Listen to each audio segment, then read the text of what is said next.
లోకానికి తెలియని క్రీస్తులోని దైవత్వం, ప్రశ్నిస్తున్న వారికి సరి అయిన సమాధానం లేఖనముల నుంచి మనమంతా కూడా శ్రద్ధగా నేర్చుకుంటున్నాం. క్రీస్తు ఈ లోకములో దైవమని, సృష్టిని కలిగించిన వాడు అని, సాక్షాత్తు దేవుని కుమారుడు అని మనమంతా నేర్చుకున్నాం. అయితే నిన్న మూడు విధములుగా ఆలోచించే 3 రకాల మనుష్యులను మీ ముందుంచాను. ఒకటి, ఆయన దేవుడే అయితే చనిపోవడం ఏంటి సిలువలో అంటున్న ఒక రకం, ఒక విధమైన మత ఛందస్సు. మరి ఒకరు, ఆయన ప్రవక్త వరకు ఓకే, కానీ దేవుని కుమారుడు అంటే మేము ఒప్పుకోం. ఇది ఒక రకమైనటువంటి మనుషులు, ఆయన దైవత్వాన్ని అంగీకరించని వారు. ఇక 3వ రకం ఉన్నారు, క్రైస్తవులు. అందులో ఒక రకం ఏరియస్, నిన్న చెప్పాను కదండి, ఏరియస్ అనేవాడు అలెగ్జాండ్రియా, ఐగుప్తు దేశానికి చెందిన అలెగ్జాండ్రియా దేశానికి చెందిన ప్రాంతానికి చెందిన ఏరియస్ అనే. యేసుక్రీస్తు పుట్టాడు గనక, ఆయనకి ప్రారంభం ఉంది గనక, ఆ తర్వాత ముగింపు ఉంది గనక ఆయన దేవుడు కాలేడు అని ఒక సిద్ధాంతాన్ని తీసుకొచ్చాడు. ప్రియులారా, ఈ 3 సిద్ధాంతాల గురించి రాత్రి చెప్పాను. మీలో చాలా మంది రాలేదు, వచ్చిన వాళ్లకు చక్కగా తెలిసింది అదంతా. ఒకవేళ మీలో ఎవరైనా నిన్నటి దినాన వినని వారు ఎవరైనా ఉంటే, బైబిల్ మెసేజెస్ అని యూట్యూబ్ ఛానల్లో ఈ ప్రసంగం ఇప్పుడు లైవ్ వెళుతుంది. నిన్న చెప్పిన ప్రసంగం కూడా ఆ ఛానల్లో ఉంది, తప్పనిసరిగా మీరు అంతా చూడండి. గుడ్. ఇకపోతే యేసుక్రీస్తు దేవుడు అని నిరూపించడానికి క్రైస్తవులు చాలా మంది చాలా రకాల ప్రయత్నాలు చేస్తున్నారు. మంచిదే, బైబిల్ను బట్టి యేసుక్రీస్తు దేవుడు అని చెప్పడం చాలా అవసరం. అయితే ఏ విధంగా దేవుడయ్యాడు అనేది కూడా మనం తెలుసుకోవాలి. ఆయన ఏ విధంగా దేవుడు అవుతాడు? సృష్టిని చేస్తున్నప్పుడు తండ్రి అయిన దేవుడు ఉన్నాడు, క్రీస్తు ఉన్నాడు, పరిశుద్ధాత్ముడు ఉన్నాడు. ఆ విధంగా తండ్రి చేయుచున్న పనిలో తానొక ప్రధాన శిల్పిగా యేసుక్రీస్తు కూడా సృష్టికర్తగా కనబడుతున్నాడు. తండ్రి సృష్టిని చేశాడు అంటున్నారు, అవును, ఆయన పని వేరు. కుమారుడు సృష్టిని చేశాడు అంటున్నారు, అవును, ఆయన పాత్ర వేరు. పరిశుద్ధాత్మ కూడా సృష్టి కార్యక్రమంలో ఉన్నాడు అంటున్నారు, అవును, ఆయన పాత్ర కూడా వేరు. ముగ్గురి పాత్ర ఉందా? ముగ్గురు కలిసి సృష్టిని చేశారా? అవును. అలా చేయొచ్చా? ఎందుకు చేయకూడదు? విమానాన్ని కనుగొన్నది ఎవరంటే నువ్వేం చెప్తావు? రైట్ బ్రదర్ అన్నాడా, బ్రదర్స్ అన్నాడా? ఇద్దరు కలిసి పరిశోధన చేసి ఒక విమానాన్ని కనుగొనగలిగితే, ఒక విమానాన్ని వాళ్ళు కనుగొన్నారు, తయారు చేశారు. ఇద్దరు ఉండాలంటే ఇద్దరు ఉండాలి. ఇద్దరు ఉండడంలో తప్పులేదుగా, ఒక వస్తువుని ఇద్దరు చేయటంలో తప్పులేదుగా. అలాగే ఈ సృష్టిని చేయడంలో ముగ్గురు ఉన్నారు. ఇది బైబిల్ చెప్పిన సత్యం. అయితే చాలా మంది బైబిల్లో యేసుక్రీస్తు గురించి, తండ్రి గురించి, పరిశుద్ధాత్మ గురించి వ్రాయబడిన దాన్ని అపార్థం చేస్తారు. ఆయన దేవుడు అని చెప్పే తొందరలో చాలా సిద్ధాంతాలు పుట్టుకొచ్చి, యేసుక్రీస్తు దేవుడు ఎలా దేవుడు? తండ్రి అయిన దేవుడు, యెహోవా దేవుడు తండ్రి అయిన దేవుడు. మరి యేసుక్రీస్తు ఎవరు? కుమారుడైన దేవుడు. ఆయన తండ్రి అయిన దేవుడు, ఈయనెవరు? కుమారుడైన దేవుడు. కానీ చాలా మంది అండి ఈయన కుమారుడు అంటే ఒప్పుకోవడం లేదండి, యేసుక్రీస్తుని కుమారుడు అంటే ఒప్పుకోవడం లేదు. యేసుక్రీస్తు కుమారుడు కాదు అంటున్నారు. ఇంకా చెప్పాలంటే అసలు యేసుక్రీస్తును తండ్రి అయిన దేవుడు కననే లేదు, ఆయనను కననే లేదు. తండ్రి అయిన దేవుడు ఎలాగైతే స్వయంభువుడిగా ఉన్నవాడిగా కనబడుతున్నాడో, యేసుక్రీస్తు కూడా స్వయంభువుడే ఉన్నవాడే. అలాగే పరిశుద్ధాత్మ కూడా తండ్రి అయిన దేవుడి నుంచి వచ్చిన ఆత్మ కాదది, ఉన్నవాడిగా, ఒక ప్రత్యేకమైన ఉనికి కలిగిన వాడిగా ఉన్నాడు అని ఒక విచిత్రమైన బోధను తీసుకొని వస్తున్నారు. బైబిల్లో ఏముందో అదే మాట్లాడాలి మనం. బైబిల్కు మించి, బైబిల్ను దాటి మాట్లాడితే అది చాలా పాపం. చాలా మంది అంటున్నారు, ఏమండి సంతోష్ గారు యేసుక్రీస్తు దేవుడు కాదంటున్నాడు. నేను దేవుడు కాదనలేదు, ఆయన కుమారుడైనా దేవుడే అవుతాడు. బైబిల్ చెప్పింది చెప్తున్నాను. కుమారుడైతే దేవుడు కాదండి, మీరు కుమారుడు అన్నప్పుడే ఆయన్ని దేవుడిని చేయలేదండి, కుమారుడు అన్నప్పుడే ఆయన్ని తగ్గించేశారండి. ఏంటి యేసుక్రీస్తును కుమారుడు అంటే తగ్గించేసినట్టు? కుమారుడు అంటే తగ్గించినట్లు అండి? కుమారుడు అంటే దేవుడు కాదా అండి? ఎలా చెబుతాం? నేను కొన్ని లేఖనాలను చూపిస్తాను, మీరు ఆశ్చర్యపోతారు. ఇవన్నీ రాసుకోవాలి, ఎందుకంటే ఈ మధ్య కాలంలో అబద్ధాన్ని ప్రకటించే వాళ్ళు ఎక్కువ మంది పెరిగిపోతున్నారు. అబద్ధం పుంజుకుంటుంది, ఊపందుకుంటుంది గనక మీరు బైబిల్ పక్షాన పోరాడవలసి ఉంది. చూద్దాం, యోహాను సువార్త 5వ అధ్యాయం, యోహాను సువార్త 5వ అధ్యాయం 17 నుండి చదువుదాము. 17-18 వచనాలు. 17-18 5వ అధ్యాయం యోహాను సువార్త 17-18. అయితే యేసు, నా తండ్రి ఇది వరకు పని చేయుచున్నాడు, నేనును చేయుచున్నానని వారికి ఉత్తరం ఇచ్చాను. నా తండ్రి పని చేయుచున్నాడు, నేనును చేయుచున్నానని వారికి ఉత్తరం ఇచ్చాను. ఆయన విశ్రాంతి దినాచారము మీరుట మాత్రమే కాక, విశ్రాంతి దినాచారాన్ని మీరడమే కాకుండా దేవుడు తన సొంత తండ్రి అని చెప్పి తనను దేవునితో సమానునిగా చేసుకొనెను. బాగా ఆలోచించండి, విజ్ఞులై ఆలోచించండి, భాష తెలిసిన వారిగా ఆలోచించండి, పదాల వివరణ తెలిసిన వారిగా ఆలోచించండి. ఏమన్నాడు? దేవుడు తన సొంత తండ్రి అని చెప్పి తనను దేవునితో సమానముగా చేసుకొనెను. అంటే నేను కుమారుడిని అని చెప్పడంలో అతను తగ్గాడా, తండ్రితో సమానం అయ్యాడా? మీరు అక్కడ ఏముందండి? అక్కడ ఏం రాయబడింది?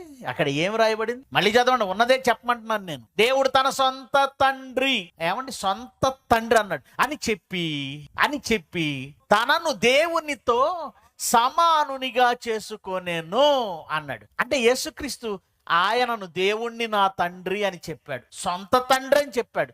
అలా చెప్పటం వలన ఎవరితో సమానంగా చేసుకున్నాడు? దేవునితో సమానం. అంటే కుమారుడు అని చెబితే దేవుడితో సమానం అవుతాడా అవ్వడా? ఆయనే చెప్తున్నాడు, క్లియర్గా బైబిల్లో ఉంది కదండి. ఏమంటే బుద్ధి ఏమైనా ఉందా? కుమారుడు అని చెబితే దేవుణ్ణి తగ్గించినట్ట, పుట్టాడని చెబితే దేవుణ్ణి తగ్గించినట్లట. ఆయన తండ్రి, ఈయన కుమారుడు అంటే ఈయన దైవత్వానికి ఏదో మనం మచ్చ తెచ్చేసామట.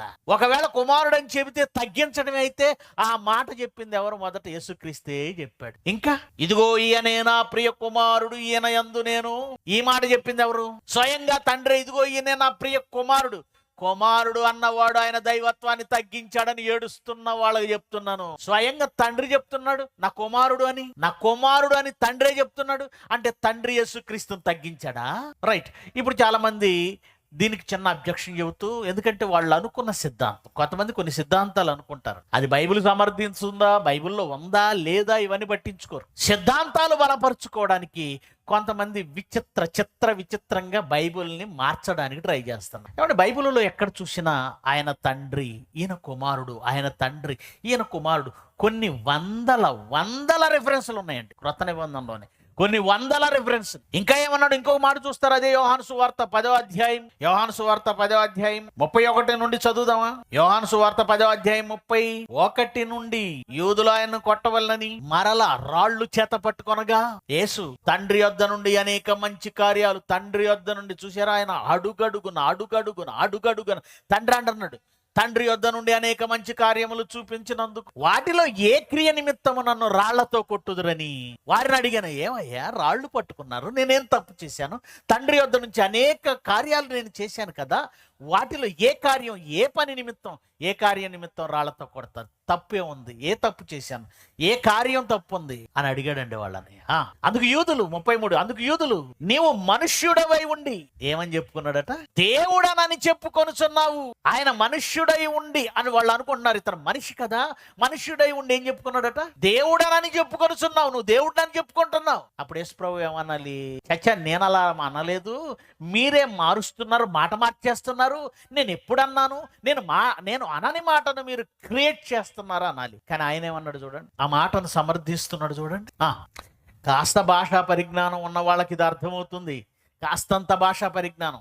నీవు దేవుడనని చెప్పుకొనుచున్నావు గనక దేవదోషణ చేసినందుకే నిన్ను రాళ్లతో కొట్టుచున్నాము గాని మంచి క్రియ చేసినందుకు కాదని ఆయనతో చెప్పారు. అప్పుడు యేసు అంటున్నాడు, మీరు దైవములని నేను అంటిని అని మీ ధర్మశాస్త్రంలో వ్రాయబడి ఉండలేదా? మీరు ఎప్పుడు చదవలేదా?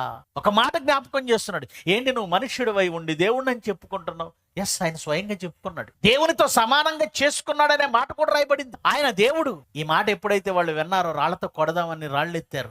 ఏమయ్యా ఎందుకు నన్ను కొడుతున్నారంటే వాళ్ళు అంటారు, నువ్వు మనుష్యుడివై ఉండి దేవుడనని చెప్పుకొనుచున్నావు గనక అందునిమిత్తం మిమ్మల్ని నిన్ను రాళ్లతో కొట్టాలను. అప్పుడు దానికి యేసు ప్రభు ఏమని సమాధానం చెబుతున్నాడు? అందుకు యేసు 34, అందుకు యేసు మీరు దైవములని నేను అంటినని మీ ధర్మశాస్త్రంలో వ్రాయబడలేదా? మీరు దైవాలు అంటే దేవుడు కాకుండా దైవాలు ఉన్నారని వ్రాయబడిన మాట మీరు ఎప్పుడు చదవలేదా? చదవండి ఆ మాట, కంటిన్యూ. వాక్యము ఎవరికి వచ్చునో వారే దైవములని చెప్పిన ఎడల నేను దేవుని కుమారుడనని చెప్పినందుకు, నేను దేవుని కుమారుణ్ణి, యేసుప్రభు ఏం చెప్పుకున్నాడు? నేను దేవుని కుమారుణ్ణి, దేవుని కుమారుడు అని చెప్పగానే ఎవరితో సమానం అయిపోతుంది అక్కడ? దేవుడితో. దేవుడిని అని చెప్పుకున్నాడు. దేవుని కుమారుడు అనినప్పుడే దేవుడితో సమానం. దేవుడి కుమారుడు అన్నప్పుడే ఆయన దేవుడు అవుతున్నాడు. ఇది వాక్యంలో క్లియర్గా కొంచెమైనా భాష పరిజ్ఞానం ఉన్న వాళ్ళకి అర్థం. దేవుని కుమారుడు అని చెప్పుకుంటే దేవుడితో సమానమా? 100%. దేవుడు అవుతాడా? 100%. ఆయన దేవుడు అవుతాడు. అందుకే వాళ్ళు రాళ్లతో కొడదాం అనుకున్నారు. యేసుప్రభు ఏమన్నాడు? నేను అలా కాదు, నేను దేవుణ్ణి కాదు అనలేదండి. పైగా వచనాన్ని చూపించి సమర్థిస్తున్నాడు. మీరు దైవాలని లేఖనాల్లో లేదా, మీరు చదవలేదా అంటే, కుమారుడైనంత మాత్రాన దైవత్వం తగ్గదు. అందుకే చెప్పిన ఈ 2 వచనం. ఆయన్ని కుమారుడని చెప్పినంత మాత్రాన ఆయన దైవత్వాన్ని ఏదో తగ్గించేస్తున్నాం అనుకోవడం పొరపాటు. ఒకవేళ నువ్వు ఆ మాట అంటే, కుమారుడు అన్నది తండ్రి. చాలా మంది బాధ ఏంటంటే, యేసుక్రీస్తును తండ్రి కన్నాడు అంటే తండ్రి కంటే యేసుక్రీస్తు తక్కువైపోతాడు అని బాధ. 2, కన్నాడు అంటే నిత్యుడవ్వడు. వాళ్ళ వాదన చెప్తానని జాగ్రత్తగా వినండి. నేను బైబిలులో ఏముందో అది చెప్పాలి, మీరు బైబిలులో ఏముందో అదే నమ్మాలి. మనమంటూ ఒక సిద్ధాంతం పెట్టుకుని ఇలా ఉండాలని దేవుడికి ఎప్పుడు పరిధులు గీకండి. దేవునికి ఎలా ఉండాలి అని దేవుడికి పరిధి గీయకండి. బైబిల్ ఏం చెప్పిందో అది అంగీకరించండి. ఏరియస్ అనేవాడు చెప్పిన దాన్ని బట్టి యేసు పుట్టాడు గనక ఆయన నిత్యుడు కాడు అనే పదం వాడాడండి, ఏరియస్ అనే. అది వీళ్ళకి గొంతులు పచ్చి వెలక్కాయబడ్డట్టు అయింది. కానీ యేసుక్రీస్తు గురించి ఏం రాయబడింది? యెషయా గ్రంథము 9వ అధ్యాయం 6వ వచనం వస్తే, యెషయా గ్రంథం 9వ అధ్యాయం 6వ వచనం 9వ అధ్యాయం 6వ వచనం నుంచి, ఎలయనగా మనకు శిశువు పుట్టెను, మనకు కుమారుడు అనుగ్రహింపబడెను, ఆయన భుజముల మీద రాజ్యభారం ఉండును, ఆశ్చర్యకరుడు, ఆలోచనకర్త, బలవంతుడగు దేవుడు, నిత్యుడగు తండ్రి, సమాధానకర్తయగు అధిపతి అని అతనికి పేరు పెట్టబడును. ఈ పదాలలో నిత్యుడగు తండ్రి అని కనబడిందండి. నిత్యుడు అంటే పుట్టుకుంటే నిత్యుడు ఎలా అవుతాడు? పుట్టుక ఉంటే నిత్యుడు ఎలా అవుతాడు? గనుక యేసుక్రీస్తుకు పుట్టుకే లేదు. ఆ మరియమ్మ గర్భంలో పుట్టిన దాని గురించి కాదండి వీళ్ళు. తండ్రి అయిన దేవునికి యేసుక్రీస్తు జన్మించిన దానిని కాదనుకుంటున్నారు. నిత్యుడు అన్న పదం ఉంది కదా, నిత్యుడు అంటే జన్మ ఉండకూడదు కదండి, అలా ఉండిపోవాలి కదా, ఎటర్నల్, ఎప్పటికీ అలా ఉండిపోవాలి. అంటే ఉన్నవాడు అయి ఉండాలి. అంటే తండ్రి అయిన దేవుడు ఎలాగైతే పుట్టుక లేక ఉన్నవాడు, యేసుక్రీస్తు కూడా పుట్టుక లేక ఉన్నవాడు అని వాళ్ళు భావిస్తున్నారు. అలా ఉంటేనే ఆయన దేవుడు అవుతాడు, అలా ఉంటేనే ఆయన దైవత్వం ఉంటుంది, అలా ఉంటేనే ఆయన దేవునితో సమానం అనుకుంటున్నారు. కానీ బైబిల్లో ఏం చెప్పబడిందంటే, ఆయన తండ్రి అయిన దేవునికి కుమారుడు పుట్టాడు, సృష్టి పుట్టక ముందు పుట్టాడు. ఇప్పుడు బైబిల్లో అలాంటి వచనాలన్నీ కనబడుతున్నాయండి, అలాంటి వచనాలన్నీ కనబడుతున్నాయి. ఇప్పుడు ఏం చేయాలో అర్థం కావట్లేదు వాళ్ళకి. ఏ వచనాలు? ఆయన పుట్టాడన్న వచనాలు బైబిల్లో చాలా స్పష్టంగా వ్రాయబడ్డాయి. మరి కీర్తనల గ్రంథం 2వ అధ్యాయము 7వ వచనం చదవండి. కీర్తనల గ్రంథం 2వ అధ్యాయము 7వ వచనం, నేను కట్టడను వివరించేదను, యెహోవా నాకు ఇలాగు సెలవిచ్చెను, నీవు నా కుమారుడవు, నేడు నిన్ను కనియున్నాను. నీవు నా కుమారుడవు, నేడు నిన్ను కనియున్నాను. ఈ మాట ఎవరితో చెప్పారో తెలుసా? యేసుక్రీస్తుని గురించిన ప్రవచనం ఇది. యేసుక్రీస్తుని గురించిన ప్రవచనంలో తండ్రి అయిన దేవుడు యేసుక్రీస్తుకి ఏం చెప్తున్నాడంటే, నేడు నేను నిన్ను కని ఉన్నాను. ఎంత క్లియర్ గా వాక్యంలో ఉంటే వీళ్ళేమంటారంటే, ఆయన కంటే యేసుప్రభు నిత్యుడు అవడు కదా. అందుకని ఏం చేద్దాం, ఈ వాక్యాన్ని ఎలాగోలా దీని అర్థం మార్చేద్దాం. అక్కడ క్లియర్ గా నేడు నిన్ను నేను కని ఉన్నాను. ఇంకా సామెతల గ్రంథం 8వ అధ్యాయం 22 కూడా చూడండి. సామెతల గ్రంథం 8వ అధ్యాయం 22వ వచనం నుంచి చదవండి. ఏమండి? పూర్వకాలమందు తన సృష్టి ఆరంభమున తన కార్యములలో ప్రథమమైన దానిగా యెహోవా నన్ను కలుగజేసెను. యెహోవా నన్ను కలుగజేసెను. అనాది కాలము మొదలుకొని మొదటి నుండి భూమి ఉత్పత్తి అయిన కాలమునకు పూర్వము నేను నియమింపబడి తిని, ప్రవాహ జలములు లేనప్పుడు, నీళ్లతో నిండిన ఓటలు లేనప్పుడు నేను పుట్టి తిని. ఏమంటున్నాడు యేసుక్రీస్తు? జ్ఞానము అని ఉంటుంది చూడండి. సామెతలు 8 మొదటి వచనంలో జ్ఞానము ఘోషించుచున్నది. మరి జ్ఞానం అంటే ఎవరు? జ్ఞానం అంటే ఎవరు? 1 కొరింథీ 1వ అధ్యాయము 24వ వచనం. 1 కొరింథీ 1వ అధ్యాయము 24వ వచనం చదవండి. కొరింథీయులకు రాసిన మొదటి పత్రిక 1వ అధ్యాయం 24. ఆయన యూదులకు ఆటంకముగాను అన్ని జనులకు వెర్రితనంగాను ఉన్నాడు.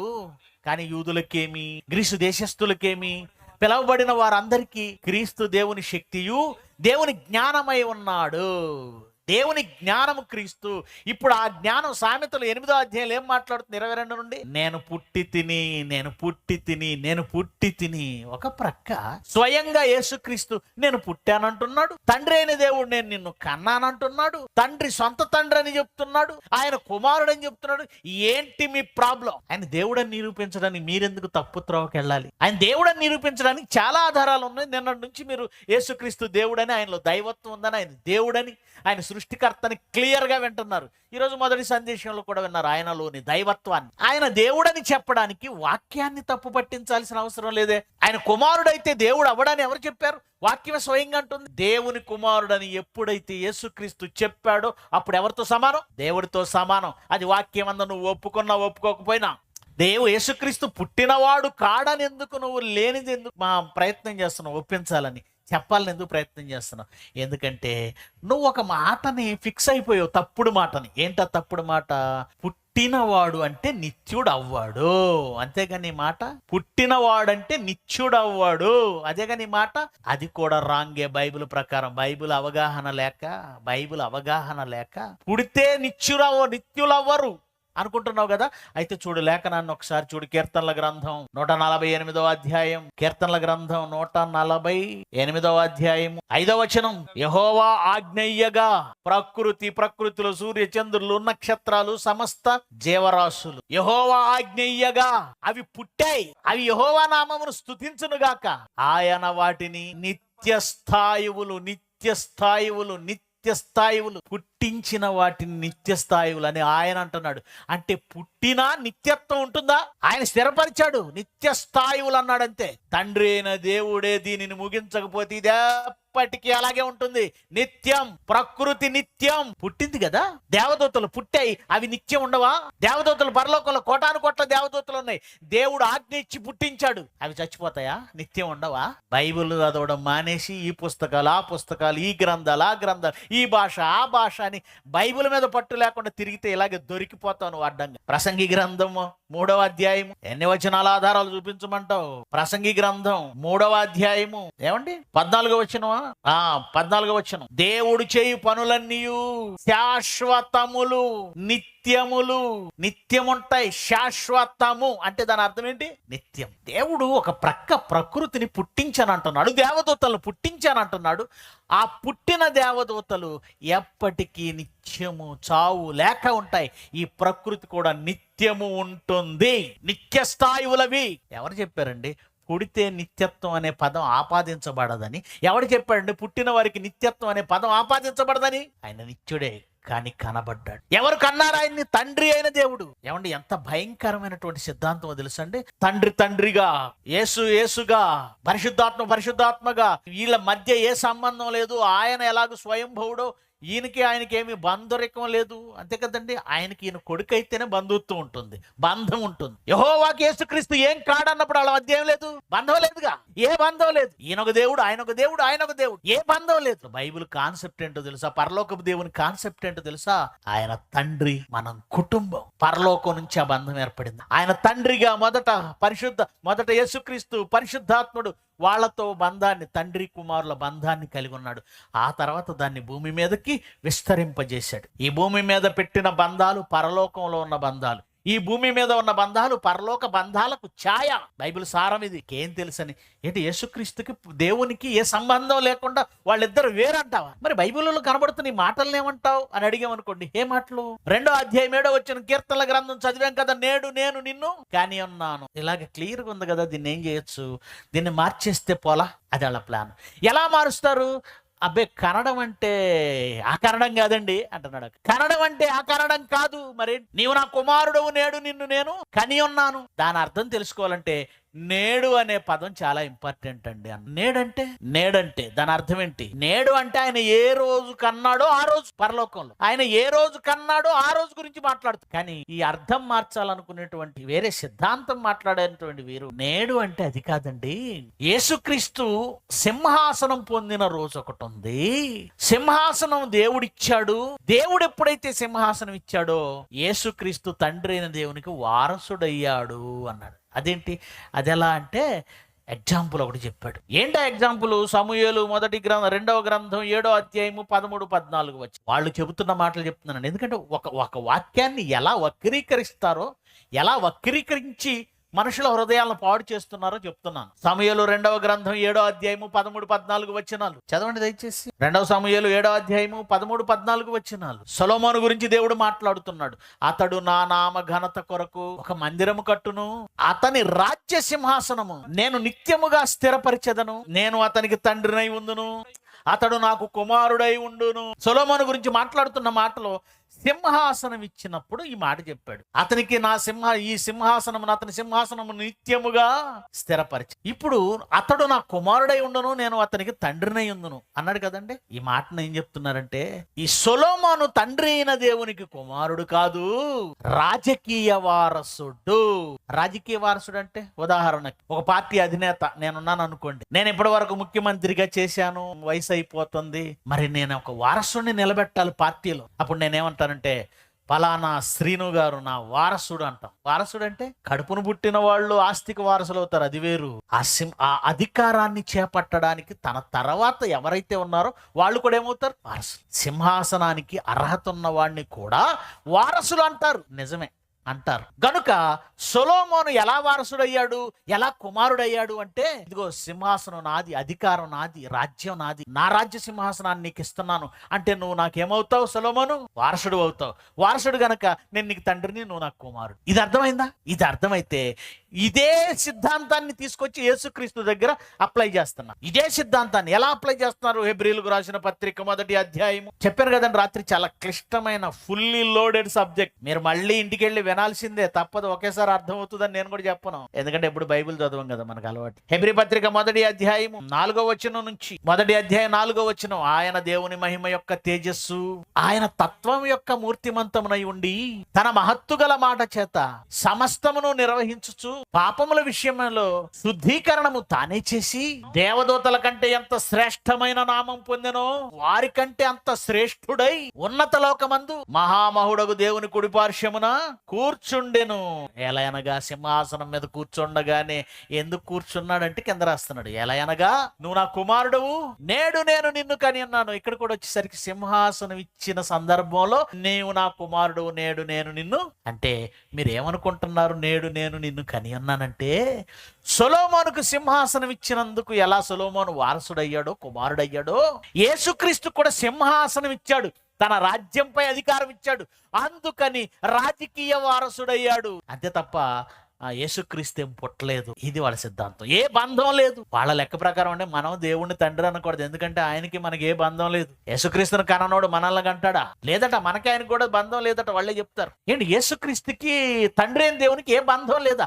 లేదు. మరి ఎలా కుమారుడు అయ్యాడంటే సింహాసనం ఇచ్చాడు కదండి, అందుకే కుమారుడు అయ్యాడండి. సింహాసనం ఇచ్చాడు అందుకు కుమారుడు అయ్యాడు. సింహాసనం ఇచ్చాడు అందుకు కుమారుడు అయ్యాడా? ఆ పదం నేడు అనేది ఇంపార్టెంట్. వాళ్ళ కుయుక్తుల్లోనే వాళ్ళు ఎలా చిక్కుతారో నేను చెప్తాను, మీరు కాన్సన్ట్రేషన్తో. వాళ్ళ కుయుక్తులలోనే వాళ్ళు పట్టబడతారు, వాళ్ళ కృత్రిమములలోనే వాళ్ళు కల్పించటం అంటారు చూసారా, కల్పించడానికి కృత్రిమము అంద బైబిల్. ఒక సందర్భాన్ని మనం కల్పించకూడదు. బైబిల్లో ఏముందో అది చెప్పాలి. బైబిల్లో ఏముందో బైబిల్ను ఫాలో అయిన వాడు దొరకడెక్కడ, ఎవడికి చెక్కడు. కల్పించిన వాడు అడుగడుగున అడుగడుగున. ఏమండి ఇది ఇలా ఉంచండి, ఇంకొక మాట చూపిస్తాను. సింహాసనం పునరుద్ధానం చెందినందుకు కుమారుడు అన్నాడు. ఇంకో కారణం చెప్తున్నాడు.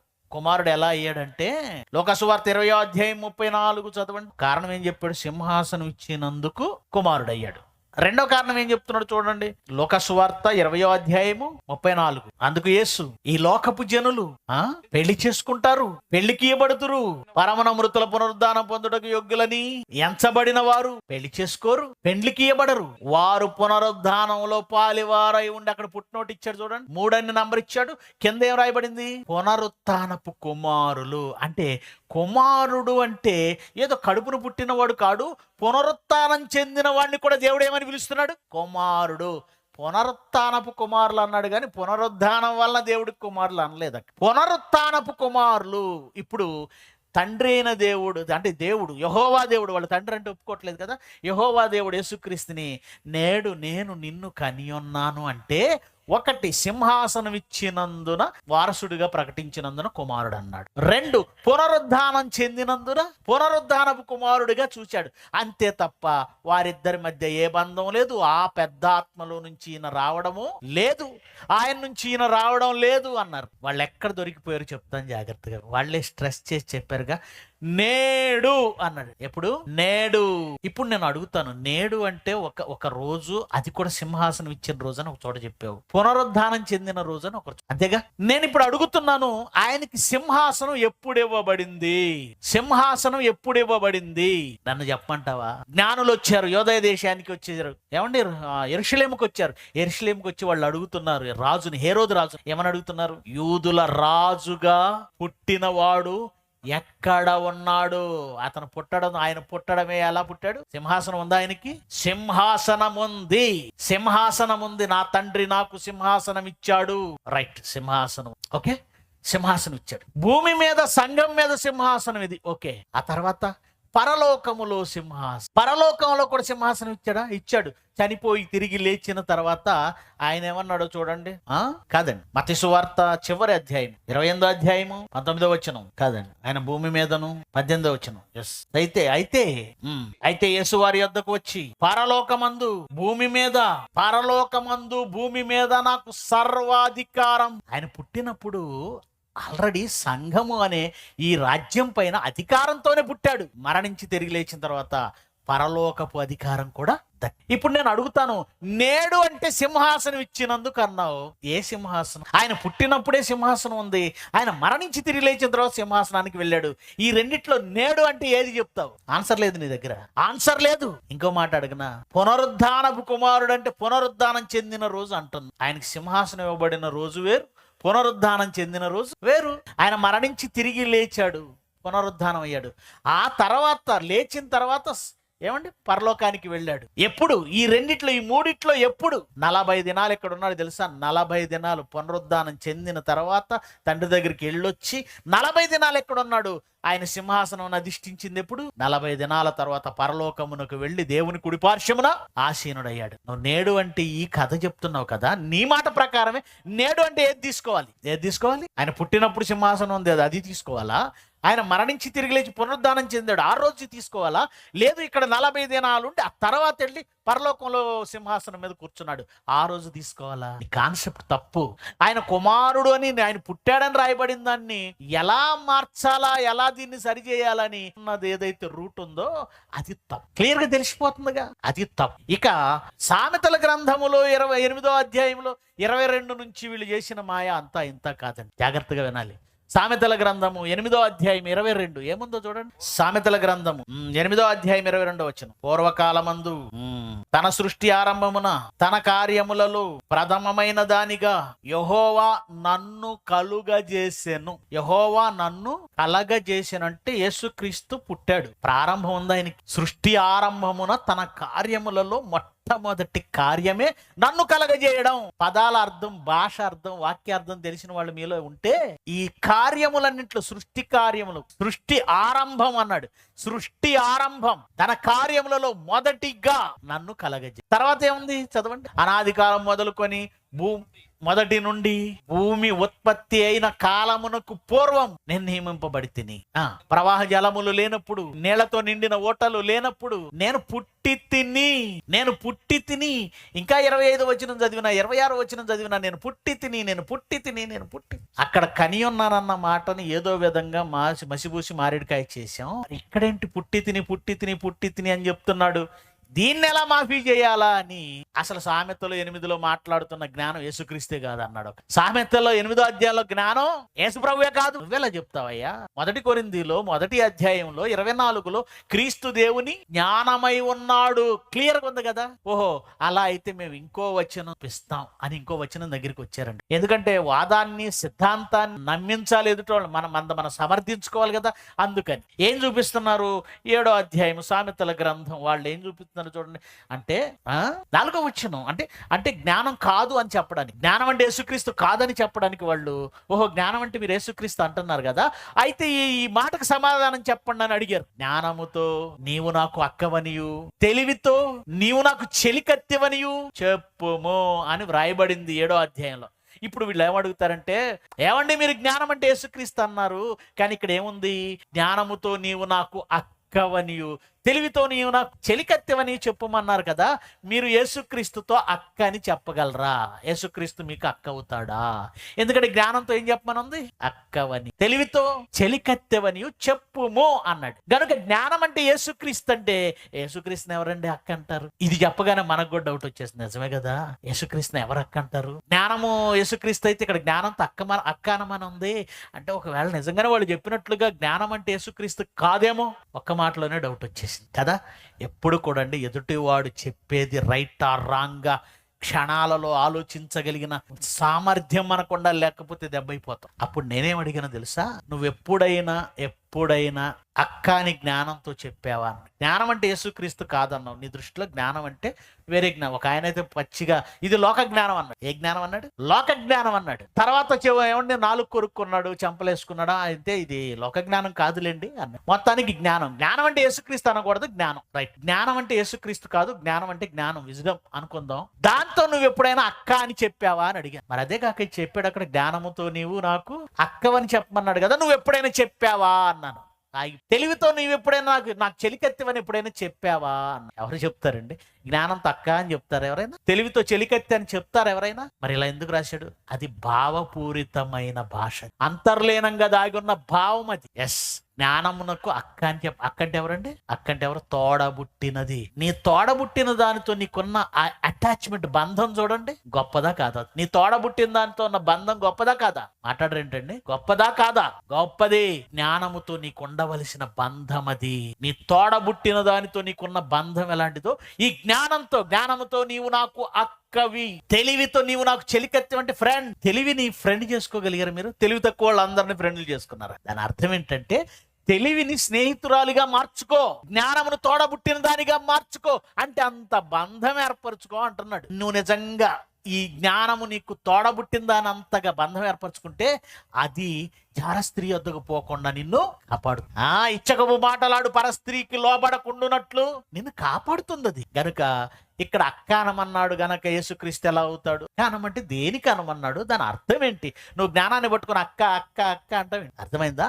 గనుక ఈ మొక్క చూపించేసి సామెతలు 8లో ఉన్నది జ్ఞానం అంటే యేసుక్రీస్తు కాదని నువ్వు చెప్పినా ఒప్పుకోదు వాక్యం. క్రీస్తు దేవుని జ్ఞానమై ఉన్నాడు.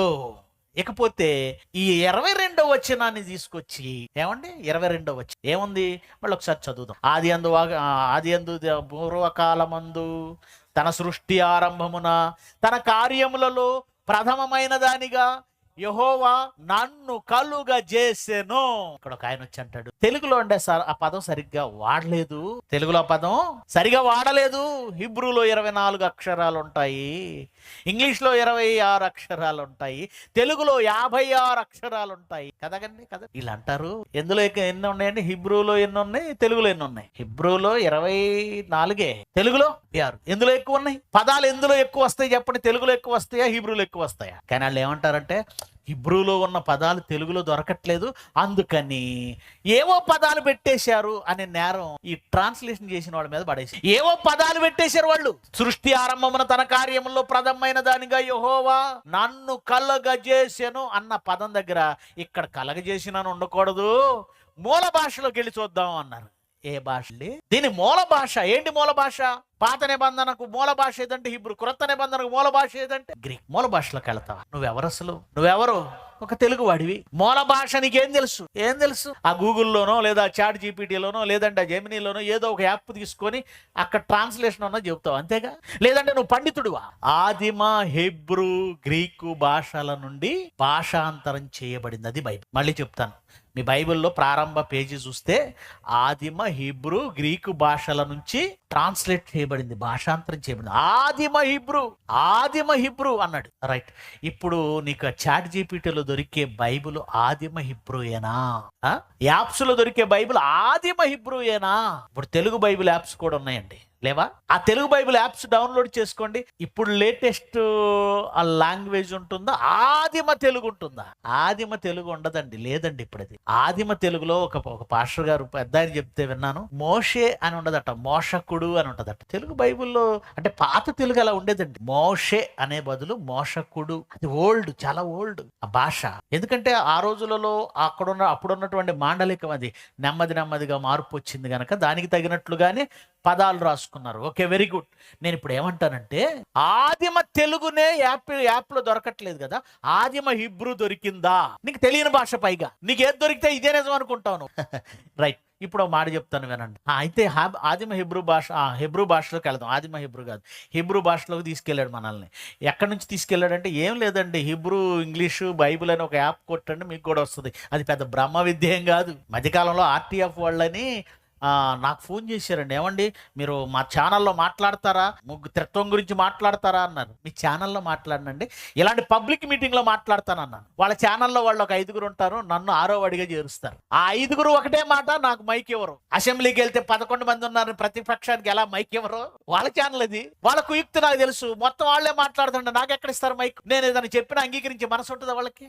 అప్పుడు నేను అన్నాను, మీ ఛానల్ కాదు, పబ్లిక్ మీటింగ్, పబ్లిక్ సెమినార్. ఈ 6 కాదు, మీరు ఎవరు మాట్లాడతారో ఒకళ్ళు నిర్ణయించుకోండి, నేను ఒకరిని నిర్ణయించుకొని వేదిక మీదకి వస్తాం. నువ్వు మాట్లాడతావు, నేను మాట్లాడతాను. ఏది నిజమో ప్రజలు తెలుస్తారు. అక్కడ జడ్జిలు ఉంటారు. వాళ్ళు అంటారు, లేదండి మాకు అట్లా అవ్వదండి అని. తర్వాత ఏమన్నారంటే, వీళ్ళు పబ్లిక్ గా మాట్లాడడానికి రారు, భయం అని చెప్తున్నాడండి. ఎంత అబద్ధికుడండి అతను. నేను ఒక మాట అంటాను, నీ ఛానల్లో కూర్చొని మాట్లాడే నువ్వు ధైర్యవంతుడివా? పబ్లిక్ వచ్చి మాట్లాడతానన్నా నేను ధైర్యవంతుడా? ఎవరు ధైర్యవంతులు అవుతారండి? నాకు తెలియక అడుగుతున్నాను, మరి చెప్పాలి మీరే. పబ్లిక్ లో మాట్లాడేవాడు పిరికోడా, ఛానల్లో మాట్లాడుకునేవాడు పిరికోడా? ఎవరి ఛానల్లో వాడు మాట్లాడుకోవడం పెద్ద విషయమేం కాదు, పబ్లిక్ లో మాట్లాడాలి. వాళ్ళు అంటారు, ఈ సంతోష్ కుమార్ గారండి తెలుగు తప్ప ఏ భాషలోనికి వెళ్ళడంటండి అని హేళనగా మాట్లాడుతారు. మనం అంట ఇదిగో ఈ తెలుగు తప్ప వేరే బైబిల్లోకి, వేరే భాషలోకి వెళ్ళని వాళ్ళంతటా ఏమంటే బావిలో కప్పలట. వాళ్ళకి ప్రపంచం తెలుసు, మనకు తెలియదట. కాసేపు ఆ మాటలే తీసుకుందాం. వాళ్ళు ఏం చెప్పారో వింటాను నేను. ఎందుకంటే అవతల వాడితో ఫైట్ చేసేటప్పుడు వాడి యొక్క ఆ యుద్ధ విధానం ఏంటో తెలియాలి. ఆ యుద్ధ విధానం నాకు తెలియాలి. బౌలింగ్ వేసేవాడు ఎలా బౌలింగ్ చేస్తున్నాడు చూస్తేనే బ్యాట్స్మెన్ ఎరగొట్టేస్తాడు. గనుక వీళ్ళు ఏం చెప్తున్నారని నేను విన్నానండి, చాలా కష్టపడి విన్నాను. నాకేమి హిబ్రూ రాదు, ఆయన నేర్చుకున్నాను. నేను నేర్చుకోవటం ఫ్లూయెంట్ గా నేర్చుకోవడం కదా, వాళ్ళు నేర్చుకోలేదు, యాప్ల్లో చూసుకోవడమే. వాళ్ళు ఏం చెప్పారో విన్నానండి. ఏం చెప్పారు అంటే, ఇదిగో కలిగి ఏమంటారు దాన్ని, అది 22వ వచనం 8వ అధ్యాయం. నన్ను కలగజేసెను అన్న ఈ పదం ఏదైతే ఉందో హీబ్రూలో అలా లేదు, కలిగి ఉండెను అని ఉంది అని అన్నారండి. అవునా? ఆది యందు దేవుడు, లేదంటే దేవుడు తన సృష్టి కార్యములో ప్రథమైన దానిగా యెహోవా నన్ను కలుగజేసిన కాదు ఉండవలసింది, ఏముండాలట? కలిగి ఉండేను. అంటే జ్ఞానము కలుగజేయటం కాదు, నేను కలిగి ఉన్నానని దేవుడు చెప్తున్నాడు అన్నాడు. దానికి హీబ్రూ పదం ఏం చూపించాడంటే కనానీ. కలిగి ఉండేననే పదానికి అర్థం ఏంటి? కనానీ అన్నారండి. కనానీ అంటే కలిగి ఉండేనా, కలిగించబడినా, కలిగించెను. ఏముంది ఒక నాన్న దాని మీద ఉందో చూడు, స్క్రీన్ మీద చూపించు. ఒక స్క్రీన్ షాట్ పంపించాను చూడండి, ఒక స్క్రీన్ షాట్ పంపించాను చూడు నాన్న, అది నీకు ఉంటుంది. కనబడుతుందా? రైట్, చదవండి ఏముంది అక్కడ. కనాని అంటే కలిగించెను, అది నీకు పంపినా లేదా? రైట్, కొంచెం జూమ్ చేయనన్నా, నాకు కనపడటం లేదు. ఉందా? నేను చెప్పిన పదం ఉందా? అది కాదు. 24 చూపిస్తున్నావు నాన్న, కాదు 22. సారీ, ఒకసారి మీరు చాట్ జీపీటీ ఉన్నవాళ్ళు ఒకసారి టైప్ చేసి చూడండి. కనాని అంటే ఏముంటుందో తొందరగా టైప్ చేయండి. చాట్ జీపీటీ కానీ గూగుల్ కానీ ఎవరైనా ఒకళ్ళు చెప్తారా? పుట్టించెను లేదా కలిగించెను అని అర్థం వస్తుంది. పుట్టించెను లేదా కలిగించెను. కానీ ఈయనేం చెప్తున్నాడు? కలిగి ఉండెను. అంటే మనం యెహోవా ప్రథమమైన దానిగా నన్ను కలగజేసినని తెలుగు పదాన్ని కలగజేయటం కాదు, జ్ఞానాన్ని కలగజేయడం అంటే ఆల్రెడీ దేవుడు జ్ఞానం కలిగి ఉండెను గనుక ఇక్కడ ఏ పదం ఉండాలి? కనాని అంటే కలిగి ఉండెను అన్నాడు. కాసేపు కనాని అంటే కలిగి ఉండేననే తీసుకుందాం. యాక్చువల్ గా కలిగేను అని ఉంటుంది, కలిగించెను అని ఉంటుంది. కనాని అంటే వచ్చిందా? కనాని అంటే ఏముంది మీరు చెప్పండి. మొదటి స్పీకర్ చెప్తున్నారు, మైక్ లో చదవండి. మైక్ ఇవ్వండి ఒకసారి, అది మైక్ ఇవ్వండి. కనాని అనే పదానికి అర్థం ఏంటో మైక్ లో సాక్ష్యం ఉండాలి కదా, ఇంటికెళ్ళి మీరు కూడా చూసుకోండి. ఇక్కడ కనాని అనే పదం కొన్నిసార్లు ప్రొసీడ్ మీ, నన్ను కలిగించాడు, లేదా క్రియేటెడ్ మీ, నన్ను సృష్టించాడు అని అనువదిస్తారు. చాలు. ఏం రాయబడుతుంది ఇక్కడ? కనాని అంటే కలిగించాడు లేదా సృష్టించాడు. సరే, ఇతనేమంటాడు? కొన్ని సందర్భాల్లో మారిపోద్ది, కలిగి ఉండెను అన్నాడు అంటున్నాడు. కాసేపు అదే నిజమైతే ఇప్పుడు ఆయన చెప్పిన అర్థాన్ని, కలిగి ఉండెను అనే అర్థాన్ని వాక్యంలో పెడదాం. ఇప్పుడు తెలుగు బైబిల్ తీయండి, ఒకసారి మీ బైబిల్ తీయండి. బైబిల్ తీసి 22వ వచనం చదవండి. యెహోవా నన్ను కలగజేసెను అన్న దగ్గర కలిగి ఉండేను, యెహోవా నన్ను కలిగి ఉండేను పదాన్ని పెట్టి చదవండి. మీరు చదవండి, మైక్ లో చదవండి. పూర్వకాలమందు తన సృష్టి ఆరంభమున తన కార్యములలో ప్రథమమైన దానిగా యెహోవా నన్ను కలుగజేసెను. కలిగి ఉండేననే పదం పెట్టండి. కలిగి ఉండెను. కలిగి ఉండేను అదేంటి పై చెప్పిందని దీనికి అసలు సంబంధం లేదు. తన కార్యములలో ప్రథమమైన దానిగా నన్ను కలిగించాడు. ఆయన కార్యములలో ప్రథమమైన దానిగా కలిగి ఉండేనా. కలిగి ఉండడం అంటే ఆల్రెడీ ఉందని, కానీ అక్కడ సందర్భం ఏంటి, కాంటెక్స్ట్ ఏంటి, కార్యముల గురించి మాట్లాడుతున్నాడు. జ్ఞానం కలిగి ఉండడం కార్యమా? ఆయన కార్యాలలో ప్రథమమైన కార్యం గురించి చెప్తున్నాడు. నువ్వేమంటావు? గుర్తుపెట్టుకోండి, పదాలకు అర్థాలేవో మారుద్దాం అనుకుంటే కుదరదు. అక్కడ సెంటెన్స్ సెట్ అవ్వట్లేదు. సృష్టి ఆరంభమున అన్నాడు. ఎప్పుడు అంటే ఒకవేళ దేవుడు జ్ఞానము కలిగి ఉన్నాడు అనే పదం అక్కడ వాడాలంటే సృష్టి ఆరంభమున కలిగి ఉన్నాడని చదవాలి. ఆ వాక్యం అంతా చదివితే ఏమొస్తుంది అర్థం? సృష్టి ఆరంభమున దేవుడు జ్ఞానమును కలిగి ఉండెను అంటే అంతకు ముందు దేవుడు జ్ఞానమును కలిగి లేడనే కదా అని అర్థం. గనుక అర్థం చూడండి, సెంటెన్స్ పూర్తిగా కంప్లీట్ అవ్వనండి. ఒక సెంటెన్స్ పూర్తి చేయండి, దాని సెంటెన్స్ పూర్తిగా చూస్తే కలిగి ఉండేననే పదం తప్పు, కలిగించాననే పదం రైట్. కలిగించాననే పదం రైట్, సృష్టించాననే పదం right.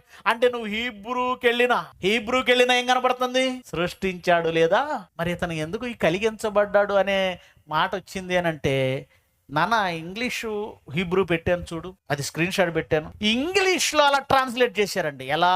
The lord processed me at the beginning of his way before his works of old. ఆ సెంటర్ లో ఉంది, చదవండి. ద లార్డ్ పాసెస్డ్ అంటే కలిగి ఉండుట. ఇది ట్రాన్స్లేషన్ చేసింది ఎవరు?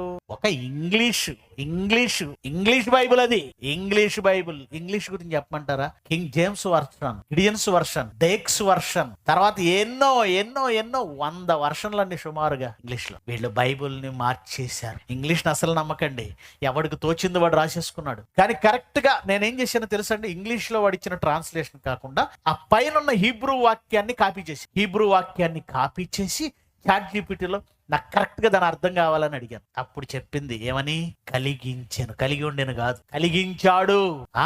కలిగించాడు. మీరు మీకు క్లూ చెప్పాను కదా, మీరు ఇంటికి వెళ్ళి ఇవి ఎలా ఉన్నాయో మీరు చాట్ జీపీటీలో. సరే, 22వ వచనంలో కలిగి ఉండేనన్న మాట అన్నావు అంటే పుట్టడం లేదు, పుట్టాను అని లేదు, పుట్టడం అనే మాట లేదు, కలగడం అనే మాట లేదు అన్నావు. మరి 24కు వద్దామా? ఏముందో 24. నాన్న ఇప్పుడు స్క్రీన్ షాట్లు పంపించాను చూడు నీకు, అందులో 24వ అధ్యాయం అని వచనం అని ఉంటది. 24వ వచనం ఏముందో చదవండి ఒకసారి చదవండి. ప్రవాహ జలములు లేనప్పుడు, నీళ్లతో నిండిన ఓటలు లేనప్పుడు నేను పుట్టి తిని. ఇక్కడ ఉంది చూడండి సరళమైన తెలుగు అర్థం.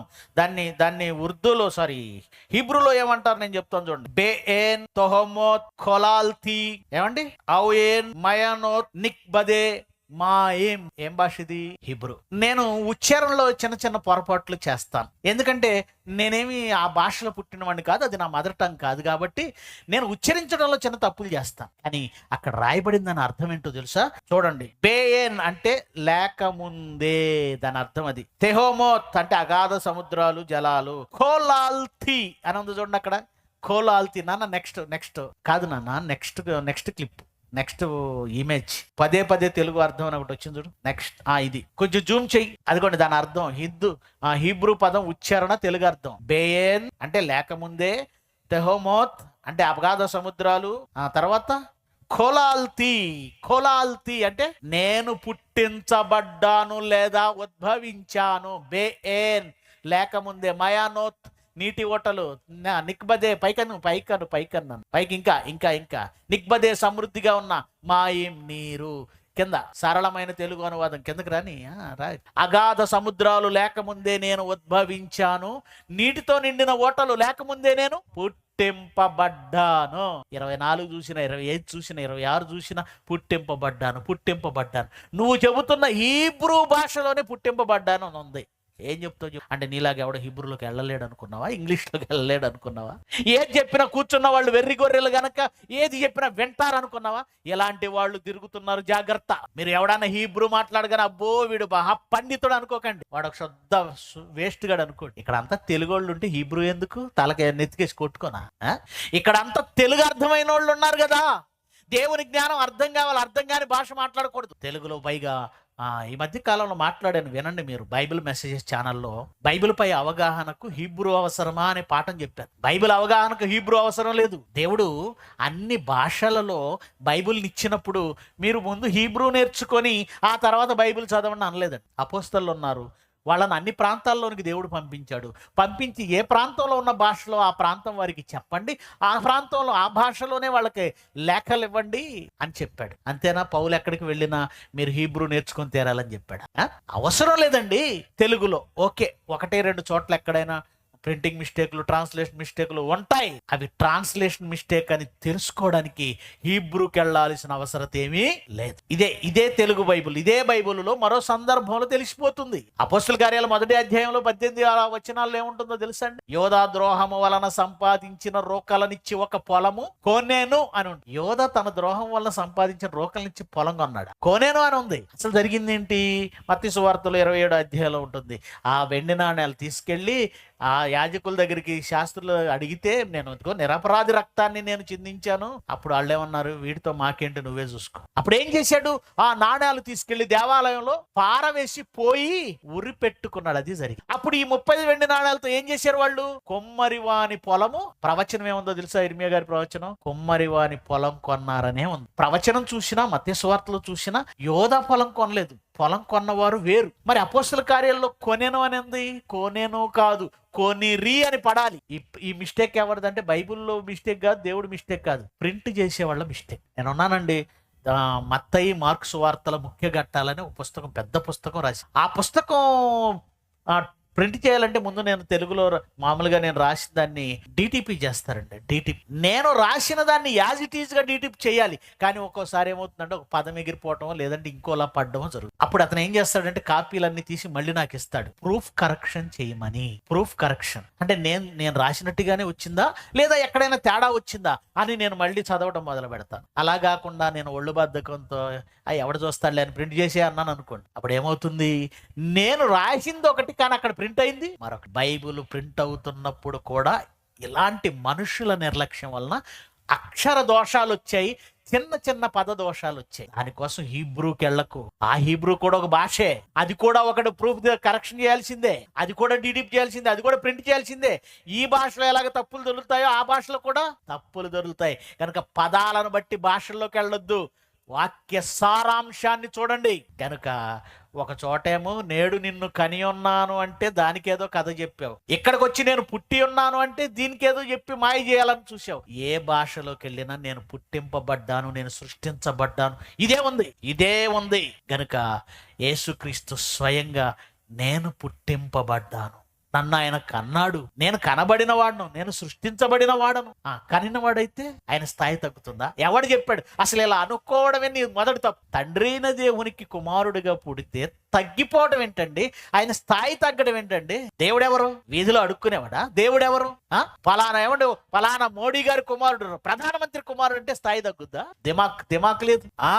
ప్రధానమంత్రి కుమారుడు అంటే స్థాయి పెరిగిద్దా తగ్గిద్దా? ముల్లోకాలను ఏలుతున్న మహాచక్రవర్తి కుమారుడు అంటే యేసుక్రీస్తు స్థాయి పెరిగింది, దేవుడితో సమానం అవుతుంది. అది తట్టుకోలేక శాస్త్రులు పరిచయులు ఆయన్ని సిలువేశారు. అది తట్టుకోలేక ఒక ప్రక్క వాళ్ళకి అర్థం అవుతుంది దేవుని కుమారుడు అంటే దేవుడితో సమానం అని. మరి నీకెందుకు అర్థం కావడం లేదు? నా తండ్రి ఆయన క్లియర్ గా చెప్తాండే, నా తండ్రి ఆయన, నా తండ్రి. పైగా ఏమంటున్నాడు? స్వయంగా యేసు ప్రభు చెప్తున్న మాటలు. ముగించేస్తానండి, చాలా టైం అయింది. మీరు ఈ రోజు కూడా లేటుగా వచ్చారు, మిమ్మల్ని లేటుగా పంపడమే రైట్ అనుకుంటున్నాను. యోహాను సువార్త 8వ అధ్యాయము, యోహాను సువార్త 8వ అధ్యాయము 28 నుంచి చూద్దాం. 25 నుంచి. కాబట్టి వారు నీవు ఎవరివి అని ఆయన అడుగగా యేసు వారితో, మొదటి నుండి నేను మీతో ఎవడనని చెప్పుచున్నానో. ఏం చెప్పాడు ఇంతకు? మొదటి నుంచి ఏం చెప్పాడు? మొదటి నుండి నేను ఎవడనని మీతో చెప్పుచున్నానో వాడనే. ఇంతకి మొదటి నుంచి ఏం చెప్తున్నాడు ఆయన? ఏం చెప్తున్నాడు చూద్దామా? యోహాను సువార్త 5వ అధ్యాయం. అంతే కదా, ముందు చెప్పిన చెప్పినయే కదండి. తర్వాత మాట అంటాడు, ముందు చెప్తేనే కదా మాట అంటాడు. 5వ అధ్యాయం యోహాను సువార్త 5వ అధ్యాయం 18వ వచనం, ఆయన విశ్రాంతి దినాచారం మీరుట మాత్రమే కాక దేవుడు తన సొంత తండ్రి అని చెప్పాడు. సొంత తండ్రి అన్నాడు. 19 చూడండి ఇప్పుడు. కాబట్టి యేసు వారికి ఇట్లా ప్రత్యుత్తరం ఇచ్చెను, తండ్రి ఏది చేయుట కుమారుడు చూచునో అదే గాని తనంతట తాను ఏమీ చేయనేరడు. తండ్రి ఇవ్వాలి, నేను చెయ్యాలి. దేవుడు యేసుక్రీస్తు ఇంత క్లియర్ గా తండ్రికి ఆ ఒక స్థానాన్ని చూపిస్తూ ఆయన ఏది చెబితే నేను అదే చేస్తాను, ఆయన ఏం చేస్తే నేను అది చేస్తాను. తండ్రి ఏది చేయుట, చదవండి, తండ్రి ఏది చేయుట కుమారుడు చూచునో అదే గాని తనంతట తాను ఏది చేయనేరడు. ఆయన ఏది వేటిని చేయునో వాటిని కుమారుడు అలాగే చేయును. తండ్రి కుమారుని తాను చేయి వాటి నెలను ఆయనకు అగపరుచుచున్నాడని మీతో నిశ్చయముగా చెప్పుచున్నాను.